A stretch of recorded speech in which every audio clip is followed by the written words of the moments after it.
हाय बच्चों, मैं online कैटेकिज्म class में आप सभी का स्वागत करती हूँ। जिस प्रकार हम कैटेकिज्म क्लास शुरू करने से पहले एक छोटी सी प्रेयर करते हैं, है ना।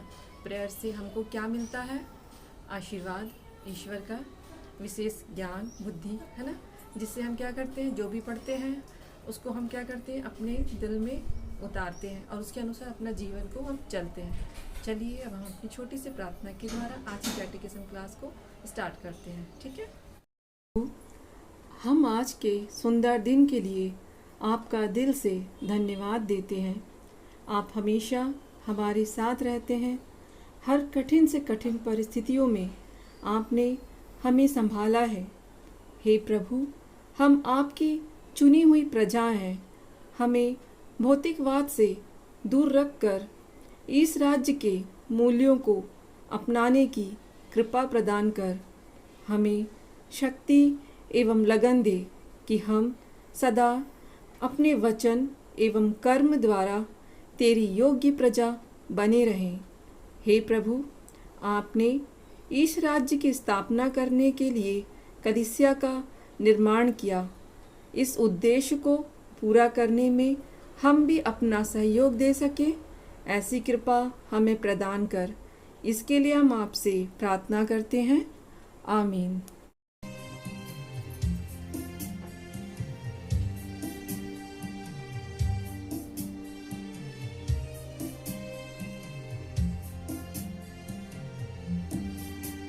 ऐ दुनिया के लोगों, ऊंची आवाज करो, गाओ खुशी के गीत, उसका गुणगान करो, इबादत करो उसकी, इबादत करो, इबादत करो उसकी, इबादत करो। ऐ दुनिया के लोगों, ऊंची आवाज करो, गाओ खुशी के गीत, उसका गुणगान करो, इबादत करो उसकी, इबादत करो, इबादत करो उसकी, इबादत करो।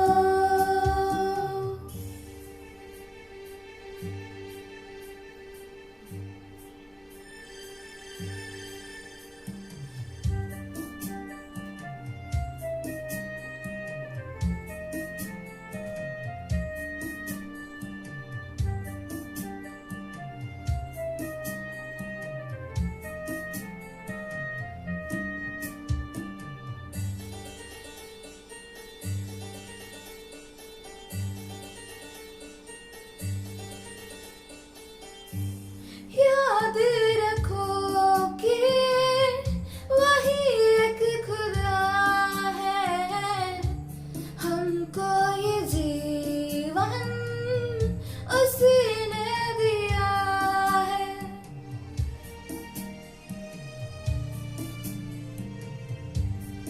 सिचारेगा से हम सब है आए, हम दो सुना के हम गीत गाए, रब का तुम शुक्र करो, ऊंची आवाज करो, गाओ खुशी के गीत, उसका गुणगान करो, इबादत करो उसकी, इबादत करो,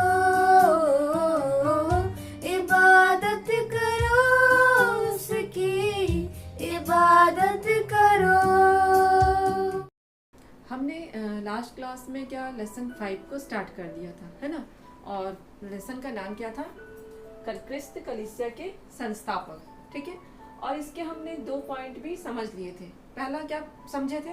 कलीसिया के रूप, दूसरा कलीसिया एक संस्था, ठीक है।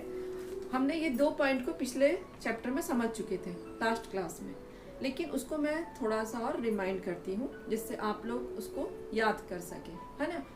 तो जैसा था कि कलीसिया का बारे में हमने समझा कि कलीसिया क्या है, कलीसिया में कैसे हमको सदस्यता प्राप्त होती है। तो क्या था कि कलीसिया हमने बताए थे, कलीसिया क्रिस्त में विश्वास करने वाले विश्वासियों का एक समुदाय है जो बपतिस्मा संस्कार ग्रहण करने के बाद कलीसिया के सदस्य बन सकते हैं। कलीसिया विश्व की सबसे बड़ी संस्था है, ये मैंने पिछले बार भी बताया था, है ना। और इस संस्था के सदस्य कितने हैं? लाखों करोड़ों, ठीक है, लाखों करोड़ों लोग इस संस्था के सदस्य हैं, ठीक है। और मैंने बताया था अब इस कलीसिया की स्थापना किसने की, इसका संस्थापक कौन है ना। कलीसिया के संस्थापक के बारे में मैंने बताया था, आप लोग को याद होगा कि कलीसिया के संस्थापक कौन है? हमारे प्रभु यीशु, ठीक है। कौन है? संस्थापक है प्रभु यीशु। और इस कलीसिया का आधार कौन है? पिता ईश्वर। हाँ, ये पिता ईश्वर इनके आधार है और संस्थापक है प्रभु यीशु, ठीक है। और हमने समझा था कि पुराने नियम के अनुसार हम देखते हैं कि मूसा, नबी मूसा कौन थे? मतलब नबी मूसा जो आने वाले मसीह के क्या थे? प्रतीक थे, है ना। हमने पुराने नियम के अनुसार ये जाना था कि मूसा ने इजरायलियों को मिस्र की गुलामी से बचा के लेके आया था, है ना। और इस प्रकार वह पुराने नियम के अनुसार मसीह के प्रतीक थे, ठीक है। अब नए नियम के अनुसार हम जाएंगे, नए नियम, बाइबल के नए नियम के अनुसार हम देखते हैं तो हमारे प्रभु यीशु, ठीक है, वो क्या थे? उन्होंने क्या किया? उन्होंने अपनी कलीसिया को पाप की गुलामी से छुड़ाया। पुराने नियम में मूसा ने बचाया था इजरायलियों को, और नए नियम में हमारे प्रभु यीशु ने हम सब के पापों के लिए क्या किया था? उन्होंने अपने आप को क्रूस पर लटकाया, है ना। इस प्रकार हमको पापों से बचाया, पापों की गुलामी से हमें बाहर निकाला, है ना। तो ये दो हमने जाना, मूसा की स्टोरी जाना, प्रभु यीशु के बारे में जाना, कलीसिया के संस्थापक कौन थे, आधार कौन थे, कलीसिया के सदस्य बनने के लिए हमें क्या करना पड़ेगा, ये सब छोटी छोटी बातें, यही बातें सब एग्जाम में आ सकती है। और एग्जाम तो आप लोग का होगा ही, उसमें आप लोग को ये सब तैयारी तो करना ही होगा, इसलिए मैं आप लोग को समझा रही हूँ, ठीक है। अभी हमने पढ़ लिया कलीसिया का रूप, है। अब इसके हम पढ़ेंगे कलीसिया एक संस्था। कलीसिया एक संस्था में वही सब है जो मैंने अभी आपको समझा दिया है। जैसे एक बार मैं पढ़ के बताती हूँ। इस पाठ की भूमिका में हमने अध्ययन किया है कि कलीसिया एक संस्था है और इसकी स्थापना स्वयं प्रभु यीशु ने की। मैंने आपको समझाया था ना कि कलीसिया की स्थापना किसने किया है? प्रभु यीशु ने की, है ना। इस संस्था का आध्यात्मिक एवं लौकिक रूप है। समय पूरा हो जाने पर ईश्वर ने अपने पुत्र को इस संसार में भेजा ताकि सदियों से मानव जाति की मुक्ति की जो प्रतीक्षा थी उसे पूरा करे। इस दुनिया में आकर प्रभु यीशु सुसमाचार के माध्यम से कलीसिया की स्थापना का शुभारंभ करते हैं। किसके माध्यम से? इस कलीसिया की स्थापना का शुभारंभ करते हैं, ठीक है ना। अब इस प्रकार ईश्वरी राज्य का रहस्य कलीसिया की स्थापना में मानव जाति का पर प्रकट किया जाता है, ठीक है। और उस राज्य का प्रकाश प्रभु यीशु के जीवन एवं कार्यों द्वारा संसार पर चमकता है। किस प्रकार चमकता है? प्रभु यीशु के जीवन और उनके कार्यों के द्वारा संसार पर चमकता है। इस प्रकार जो प्रभु यीशु की शिक्षा को स्वीकार करता है वही व्यक्ति इस कलीसिया का सदस्य बन सकता है ना। मतलब कि हमें यदि ईश्वर की शिक्षाओं के अनुसार हम चलेंगे तभी हम इस कलीसिया के एक परफेक्ट सदस्य बन सकते हैं, है ना। और कलीसिया रूपी संस्था का सदस्य बनने के लिए हमें क्या करना है? सबसे पहले तो हम जानते ही हैं बपतिस्मा संस्कार को लेना है ना। बपतिस्मा संस्कार को हमको क्या करना है? ग्रहण करना है। बच्चों, आप सभी को याद होगा जब आप छोटे थे सभी का बपतिस्मा संस्कार हुआ होगा, है ना। हुआ होगा क्या? होता ही है सबका, ठीक है। बिना बपतिस्मा संस्कार के हम सभी चर्च में प्रवेश नहीं कर सकते और कलीसिया के सदस्य नहीं बन सकते, है ना। तो और आपने देखा होगा जैसे अदर कास्ट जैसे नॉन क्रिश्चियंस लोग आते हैं अपने चर्च में, तो उनको क्या है, जब तक उन्होंने बपतिस्मा ग्रहण नहीं किया तो वो अपने कलीसिया के सदस्य नहीं बन सकते, है ना। और ना ही वो परम प्रसाद ग्रहण कर सकते। तो हमको क्या जरूरी है कि कलीसिया के सदस्य बनने के लिए हमको बपतिस्मा संस्कार लेना आवश्यक है, तभी हम इसके सदस्य बन सकते हैं। ये मेन पॉइंट सब मैंने आपको समझा चुका है पहले भी, है। और इसके बाद मैं थोड़ा और पढ़ती हूँ। जैसे देखिए, कलीसिया रूपी संस्था का सदस्य बन जाता है। इस संस्था के सदस्य बपतिस्मा संस्कार द्वारा ही प्राप्त होती है और अन्य संस्कार इस सदस्यता में बढ़ने की सहायता प्रदान करते हैं। ठीक है, बाकी सब संस्कार जैसे माफी संस्कार, दृढ़ीकरण संस्कार, परम प्रसाद संस्कार, ये सभी संस्कार हमको क्या करते हैं, सदस्यता में बढ़ने की सहायता प्रदान करते हैं। ठीक है, और हर संस्था में ये नियम होता है कि संस्था के सदस्य मिलजुल कर संस्था के उद्देश्यों को पूरा करें। ठीक है, संस्था के सदस्य क्या करें, सभी मिलजुल कर अपने संस्था के उद्देश्यों को पूरा करें। इस प्रकार कलीसिया रूपी संस्था के सदस्यों से भी यही आशा की जाती है कि वे सामूहिक उद्देश्यों की पूर्णता का प्रयास करें। है ना, जो भी सामूहिक उद्देश्य है उसको क्या करना है, पूर्णता तक पहुंचाना करके सबको मिलजुल कर कार्य करना होता है। और कलीसिया के संस्थापक प्रभु यीशु का उद्देश्य था ईश्वरीय राज्य की स्थापना करना, है ना। अतः हमारा उद्देश्य भी वही होना चाहिए। क्या होना चाहिए, ईश्वरीय राज्य की स्थापना करना। ईश्वरीय राज्य की स्थापना करने के लिए हमें क्या करना होगा, एक अच्छा बनना होगा। अच्छा क्रिस्ती बनने के लिए हमें क्या करना होगा, जिस प्रकार पुराने नियम में ईश्वर ने हमको 10 नियम दिए थे, है ना, उन 10 नियम को हमको क्या करना है, उस 10 नियम को पालन करना होगा। और जो कलीसिया की तरफ से हमको 6 नियम मिले हैं उनका भी पालन करना होगा, तभी हम एक अच्छे क्रिस्ती बन सकते हैं। ठीक है ना। अब क्या है, कलीसिया और ईश्वरीय राज्य, हमारा लास्ट पॉइंट है इस चैप्टर का, कलीसिया और ईश्वरीय राज्य, है ना। इसके लिए हम पढ़ते हैं, जब प्रभु यीशु ने ईश्वर के राज्य की शुरुआत की तो उनकी यह भी इच्छा थी कि वह पूर्णता तक पहुंचे। इसी कारण अपने कार्य को जारी रखने के लिए उन्होंने कलीसिया की स्थापना की और अपने 12 प्रेरितों को चुनकर उन्हें प्रशिक्षित किया, है ना। उनकी क्या इच्छा थी कि इस कार्य को पूर्णता तक पहुंचाना है, और इस कार्य को पहुंचाने के लिए उन्होंने क्या किया, अपने 12 शिष्यों को चुना। 12 शिष्यों के नाम लास्ट क्लास में मैंने बताया था, है ना, आप लोग को याद होगा। अब अपनी सिखाई हुई प्रार्थना में भी उन्होंने लोगों को पिता के राज्य के आगमन के लिए प्रार्थना करने को कहा है।